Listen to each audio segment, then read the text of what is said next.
A graça e a paz, meus amados irmãos em Cristo Jesus. Hoje é 7 de agosto de 2022. Nós vamos meditar aqui na palavra de Deus, aqui no 2 Reis, capítulo 5, versículo 20 até o 27. Nós vamos decorrer aqui alguns versículos. Nós vamos meditar aqui na palavra do Senhor, né? A palavra do Senhor é a única verdade, né? É a única verdade nesse mundo de mentiras. Então nós temos que ficar com a palavra, né? Nós temos que ficar com aquilo que a palavra diz, não por doutrinas humanas, doutrinas de homem. Então nós temos que ficar com a palavra de Deus. Nós vamos meditar aqui 2 Reis capítulo 5, versículo 20 em diante. A epígrafe desse texto já nos diz bem claro aqui: a ganância de Geazi. Geazi foi um servo de Eliseu, né? Então nós vamos aqui decorrer alguns versículos para nós ver aqui o que nos diz a palavra de Deus. Porém Geazi, o servo de Eliseu, o homem de Deus, disse: eis que o meu senhor dispensou Naamã, este sírio, a não receber em suas mãos aquilo que ele trouxe. Porém, como vive o Senhor, correrei atrás dele e pegarei algo dele. Isso aqui já é Geazi, ele pensou isso aqui, ele não chegou a falar, ele pensou, né? Então vamos continuar aqui, versículo 21, que nos diz assim: assim Geazi seguiu atrás de Naamã, e quando Naamã o viu correndo atrás dele, ele desceu da carruagem para encontrá-lo e disse: está tudo bem? Versículo 22. E ele disse: tudo bem está. O meu senhor me enviou, dizendo: eis que agora mesmo vieram a mim do monte Efraim 2 moços dos filhos dos profetas. Dar-lhe, rogo-te, 1 talento de prata e 2 mudas de veste. Versículo 23. E Naamã disse: se contente, tome 2 talentos. E insistiu com ele, e amarrou 2 talentos de prata em 2 sacos, com 2 mudas de veste, e as deitou sobre os 2 servos, e eles carregaram diante dele. Vou pular aqui, versículo 25, que nos diz assim: porém, quando ele entrou e pôs-se diante do seu mestre, lhe disse Eliseu: de onde vens tu, Geazi? E ele disse: teu servo não foi a lugar nenhum. Versículo 26. E ele disse: não foi contigo o meu coração quando o homem retornou da sua carruagem para encontrá-lo? E a hora de receber dinheiro e receber vestes, olivais, vinhas, ovelhas, bois, servos e servas? Versículo 27. Portanto, a lepra de Naamã se pegará em ti, e a tua semente para sempre. E ele saiu da presença, um leproso, tão branco como a neve. Meus amados irmãos, nós vemos aqui esse texto aqui, no 2 Reis, capítulo 5, nós vemos aqui uma figura da igreja de hoje, a igreja de hoje que se diz evangélica. Eu não vou falar aqui todas, mas não podemos generalizar.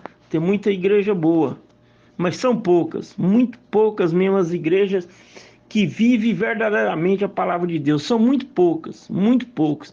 Eu creio que mais de 99% a igreja ela está corrompida. A igreja brasileira, a igreja, o sistema religioso evangélico está corrompido.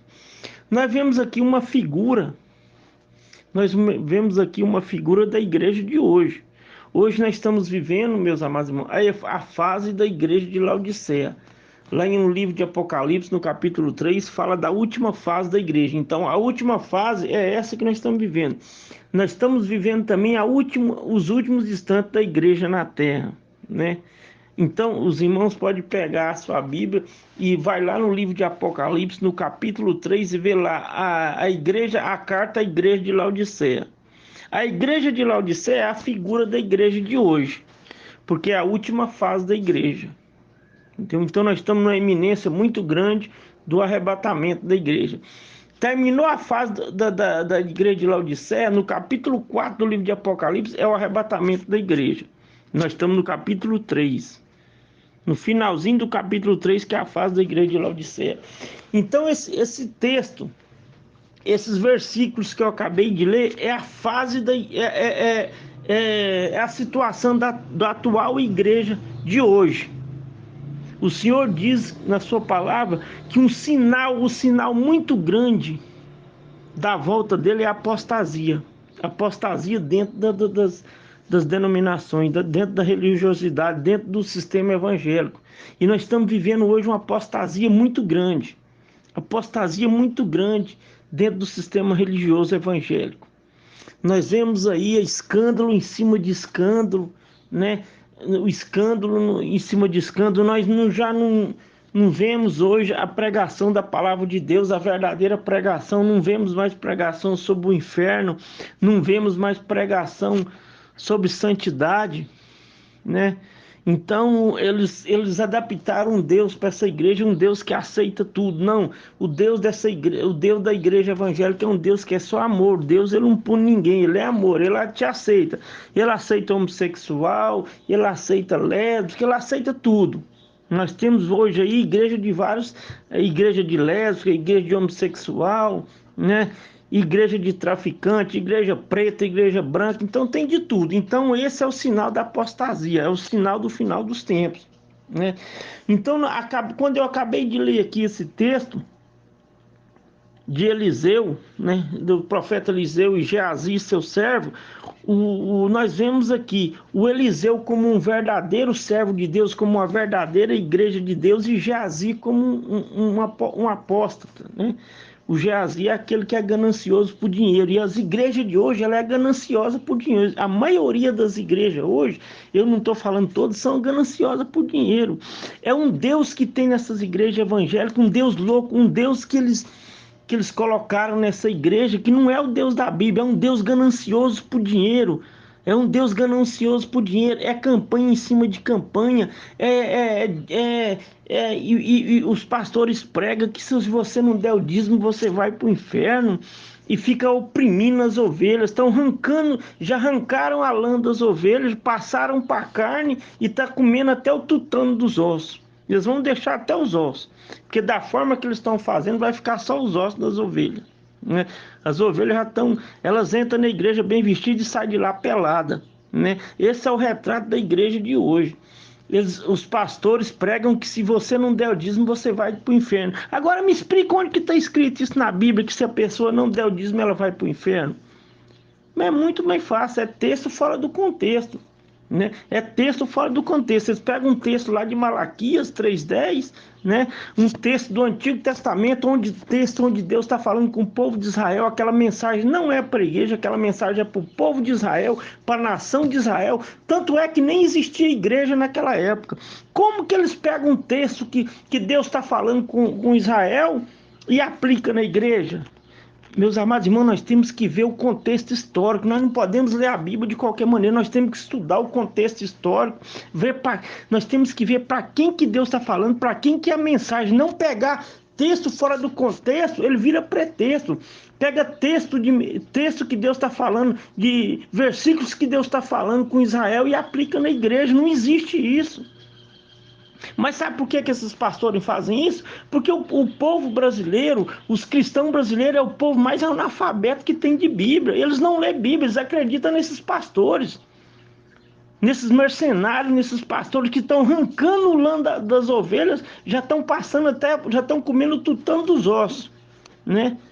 Umas igrejas evangélicas onde é tapete de veludo, né? Umas igrejas evangélicas cheias de tapete de veludo, banco de couro, ar-condicionado.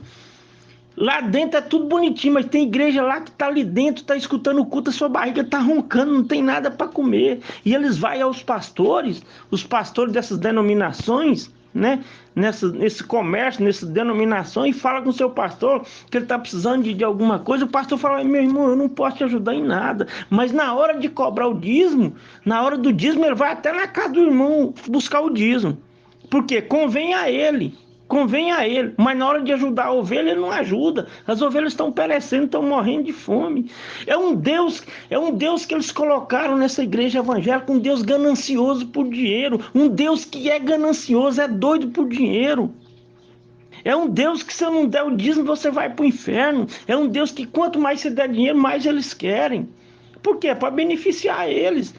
A maioria dos pastores, eles não querem trabalhar.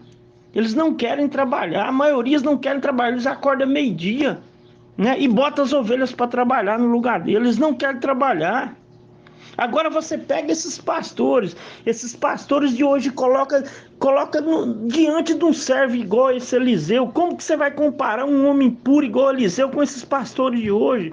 Como que nós vamos comparar o apóstolo Paulo com esses pastores de hoje?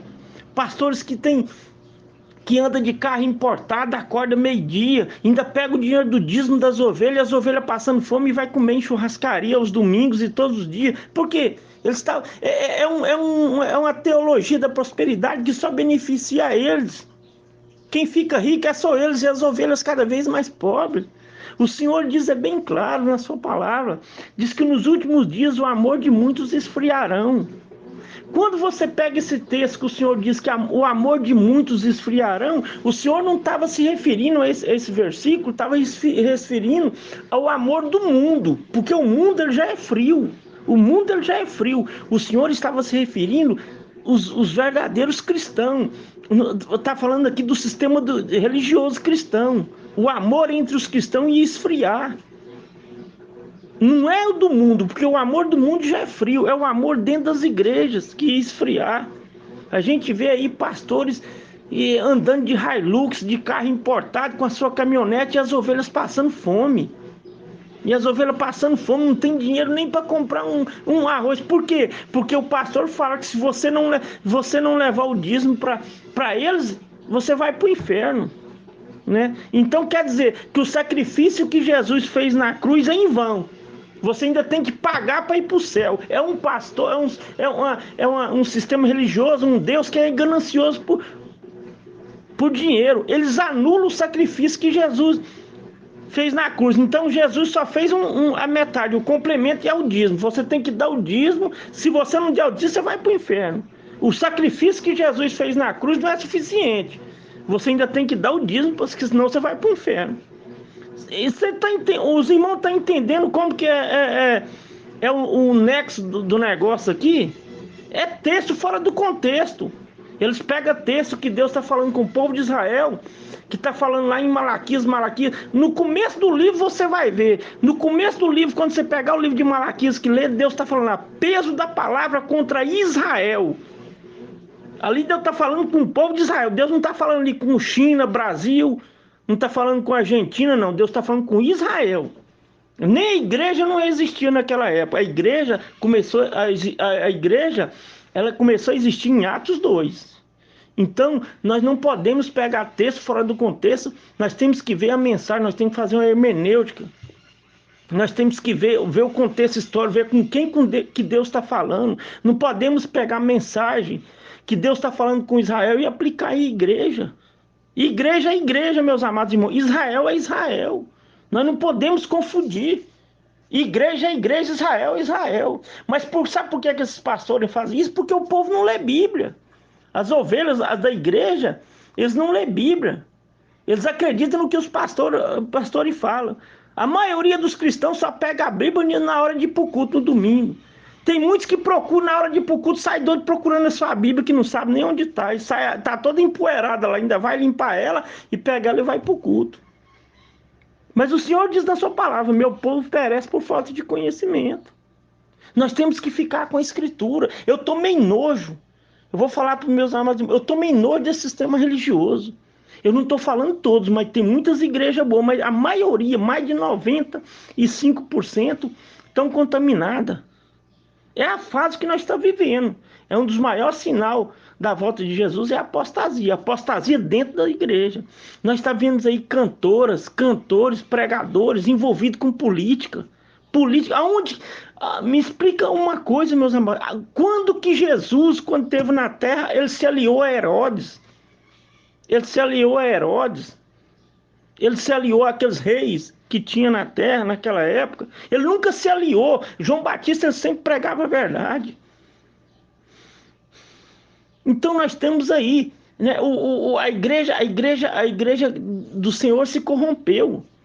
Ela não é uma noiva. A igreja de hoje, a maioria não é uma noiva, ela é uma prostituta. Essa igreja que esse sistema religioso não é noiva de Cristo, ela é prostituta, porque a mesma hora que ela está com Jesus, ela está com os reis da terra, ela está com os políticos, tudo ela aceita, tudo para ela aceita. Nós temos que ficar com a palavra. O Senhor, quando esteve na terra, ele nunca se aliou aos reis dessa terra, a Herodes, ele nunca se aliou a Herodes. João Batista bateu duro com Herodes, falou a verdade para Herodes. Ele nunca se aliou, João Batista nunca se aliou com Herodes. Os verdadeiros profetas do Senhor, ele prega a verdade. Ele não se ajunta com o mundo. Ele não se ajunta com contaminação. Todos os cantores, pregadores que envolveu na política se corromperam. Se corromperam. Nós temos aí um caso há pouco tempo de uma mulher que era uma grande mulher de Deus, se entrou na política e se corrompeu. Foi até assassina. Todos que envolvem na política, que envolvem no sistema de Satanás. Então hoje a igreja ela quer agradar o mundo e quer agradar a Deus. O Senhor dizem bem claro, aqueles que amam o mundo, o amor do Pai não está nele. Então nós temos que ficar com a palavra. Essa é a verdade. Nós temos um sinal muito grande da volta de Jesus. Jesus está às portas. Porque o sinal maior da volta de Jesus não é guerra, não é terremoto, não é nada. É apostasia dentro das igrejas. E nós já estamos vivendo essa apostasia. É só os irmãos ler lá em Apocalipse capítulo 3, a última fase da igreja. A carta à igreja de Laodiceia. A carta à igreja de Laodiceia é a igreja que nós estamos vivendo hoje. E fique na paz do Senhor Jesus.